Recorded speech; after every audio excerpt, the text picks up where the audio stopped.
Hey guys, it's Eric from Quality Electric here in Somersworth, New Hampshire. Today I want to go over the 5 most common corners that are cut in new construction today.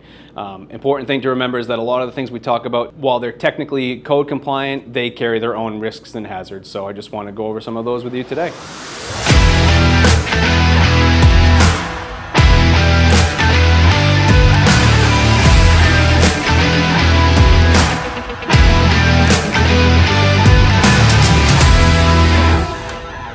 The first and probably the most common corner that's cut in new construction is circuit size to your outlets. We actually have a couple team members out today fixing this problem for a customer, and that's 15 amp outlet circuits.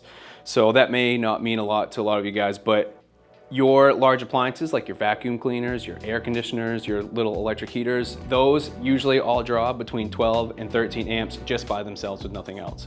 So if your home has 15 amp outlet circuits, one thing that you have plugged into that circuit is almost overloading it all by itself. I'm gonna show you a couple different ways that you can tell what size outlet circuit you have in your home. If you are building a new construction home right now, one of the easy ways to tell is just by the type of wire that's in the walls. So up until 2023, there was only 2 colors of wiring that you would usually see for your lights and outlets. That would be white wire like this and yellow wire like this. The white wire is 15 amp rated and the yellow wire is 20 amp rated. If you're building a new construction home now in 2025, you may see some other funky colors in there like purple and blue, but for now, we're just gonna talk about these 2 basic types of wires. The reason that this corner gets cut so often is purely because of the cost savings. 14 gauge wire is just a little bit cheaper and a little bit easier to work with than 12 gauge wire. So if you're a builder, works at a larger scale, they cut these corners to save a large amount of money over time. It's been my experience with my 15 years in the trade that if you have 15 amp outlet circuits in your home, it's only a matter of time before you're calling us or another electrician because you can't run your air conditioner in the middle of summer. And if you find yourself tripping your 15 amp circuit in the middle of summer or in the winter because you're trying to run a heater and your vacuum at the same time, upgrading to a 20 amp circuit can be a pretty costly investment. So having that rectified during the construction phase of your home is the most efficient time to do it. The second corner that gets cut quite frequently is the method of wiring your outlets and switches. There's 2 ways that you can do it. There's backstabbing and there's side wiring. Any qualified electrician is going to tell you the same thing. Backstabbing your outlets is a hazard. It may be code compliant and technically a correct way to do it, but it carries its own set of risks that we're going to talk about today. So right here we have a standard outlet and we have a standard switch. And if you look on the side, you'll see that there's set screws where you would side wire, and on the back there's 2 little tiny holes. That's where you would backstab. If you look at the back of a standard receptacle, you're gonna see the same thing. You'll see the screws that you can side wire on the side, and you're gonna see some little tiny holes on the back. I cut this one open so that I can show you guys why backstabbing isn't the best way to do it. When you side wire your outlets, we wrap the copper around the screw and we tighten the screw down. It makes a nice, tight, secure connection that will never loosen up. When you backstab, you're pushing the copper wire into the back of it and you're relying entirely on a little tiny metal tab to just push against it, and that makes the entire electrical connection.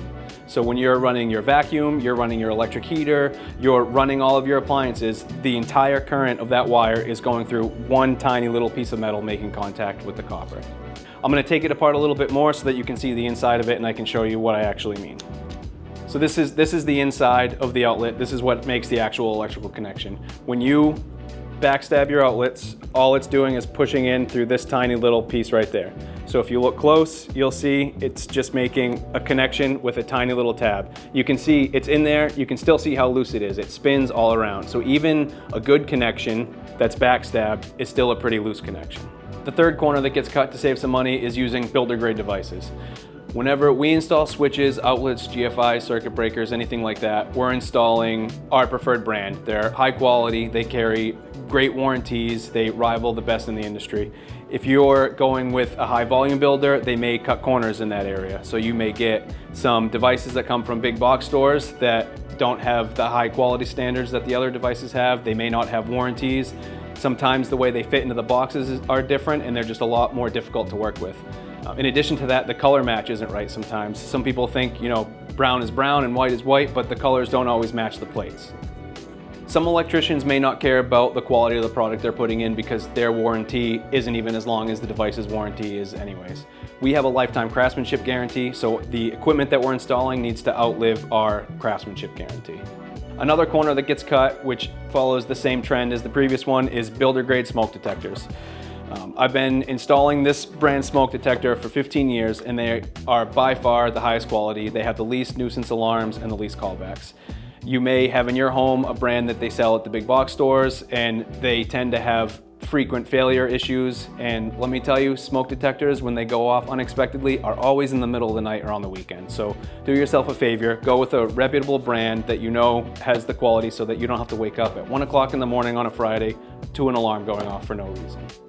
In addition to Kidde being a reliable brand that's been around for a long time, they have a lot of different options for their smoke detectors. They have ones that interconnect wirelessly. They have ones that can connect to an app and warn you if you're not home that your alarms went off. We have another video where we talked all about the different kinds of smart smoke detectors, so you can head over and check that one out if you want to learn more. The last thing we're going to talk about today is your bathroom exhaust fan. It's another thing you have in your home that oftentimes gets overlooked for a cheaper product. We use Panasonic exhaust fans here. They're a high quality fan. They've been around for a long time, and they're super quiet, and they come with a ton of different options. There's a lot of different reasons we prefer Panasonic exhaust fans. Besides the clean look of the grill, they come equipped with a lot of different options. For one, they have this shallow option, which can fit almost anywhere. It can be used old work or new work, so we can replace your old loud exhaust fan that you have right now. They're adjustable, so you can adjust down from 50 CFMs up to 100 CFMs. So if you have a small bathroom, you can turn it down. If you've got a big bathroom, you can turn it up. They also come with a whole lot of different automated options. So if you have teenagers at home that are always forgetting to turn the exhaust fan on and the light off, you can get a humidity sensor, so that anytime someone's showering and it senses humidity, the exhaust fan comes on. You can get a motion sensor, so that if someone's in there in the shower, the light comes on and goes off when they're all done. So they come with a lot of different options. If you were to just go grab an exhaust fan off the shelf at one of the big box stores, you may be getting one that's too loud or can't be used in a new construction or old construction application. So it's really important to get a high quality universal fan that can be used in all different applications. All right guys, thanks for watching. If you're in the process of building a new house, hopefully this can save you some time, headache, or money down the road. If you already have a newer home and you're experiencing some of these issues, you can go ahead and give us a call and we can go over some options with you.